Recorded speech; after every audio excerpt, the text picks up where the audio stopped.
It's been almost 30 years since a body was dumped in rural Pima County, and it's the condition of that body that told law enforcement this was a grisly killing.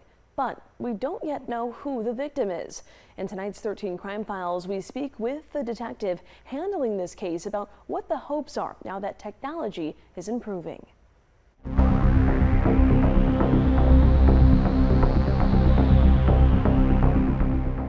26 years ago, in the Moore Road area of Avra Valley, a jogger stumbled upon a gruesome sight, a skull sticking out from a concrete slab. Law enforcement officials called this an obvious homicide. The way the body was presented, the body was encased in cement and bound underground. We refer to it as a subsurface recovery. There was trauma, according to the medical examiner's office, and the man still has not been identified. But in 1999, we didn't live the same way we live today, making it much harder to piece together the case. Typically in our homicide cases, most recently, we have digital footprints to go by, we have family to interview, we have friends to interview. But in cases where the victim remains unidentified and there were so many precautions by the perpetrators to conceal the body, it's been very difficult to work this investigation. But one thing did stand out.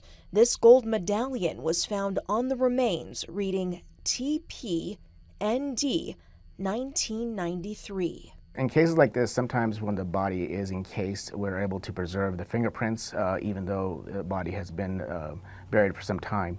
So we could run the fingerprints through the National Crime Information Center. We can also try loading up the person's DNA profile to see if we can find a match for the missing persons. But no luck in this case.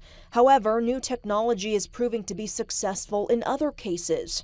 Forensic Investigative Genetic Genealogy, or FIG, is a database that helps look for DNA matches in potential family members. In a lot of our cases we're working now, we're having a lot of success in identifying people that have been missing for up to 70 years at this point. We've had some recent success with using FIG technology and FIG systems. However, in this case, that we always notice on the other end, there's always somebody searching. We have people that, even though the close relatives have passed away, sometimes there are family members that always had those questions that were never answered. And optimism remains in this case that someone can help bring closure. And that was our Mary Coleman reporting. If you have any information about this case, please call the Cold Case Investigators at 520-351-3486. You see that number on your screen now.